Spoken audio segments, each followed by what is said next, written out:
জীবনে কি আপনার পাশ থেকে সবাই চলে গিয়েছে? তাহলে আজকের ভিডিওটা আপনার জন্য। জীবনে অনেকবার ভেঙে পড়েছি, মানুষ বলেছে তুমি পারবে না, কিন্তু আমি দাঁড়িয়ে আছি, আল্লাহ আমার সাথে আছে। রাতে চুপচাপ কেঁদেছি, কাউকে কিছু বলিনি, শুধু সেজদায় গিয়ে বলেছি, ইয়া আল্লাহ, আমাকে ছেড়ে দেবেন না। আজও হয়তো আমি সফল না, তবুও আমি হাল ছাড়িনি, কারণ আমি জানি দেরি হতে পারে, কেন আল্লাহর পরিকল্পনা সবসময় সুন্দর হয়। আল্লাহ পাক আমাদেরকে কি শোনাচ্ছেন জানেন তো?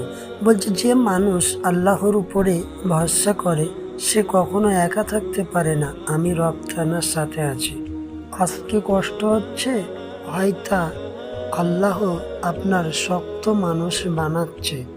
দোয়া করতে থাকেন, তিনি নীরব থাকলেও তিনি সবকিছুই শুনতে পাচ্ছেন। সবকিছু হারিয়ে গেলেও আল্লাহকে কখনো হারাবেন না। আপনি দেরি দেখছেন, কিন্তু আল্লাহ পাক সঠিক সময় দেখছেন। যে রাত কাঁদিয়ে দেয় সেই রাত আল্লাহর কাছে আবার নিয়ে যায়।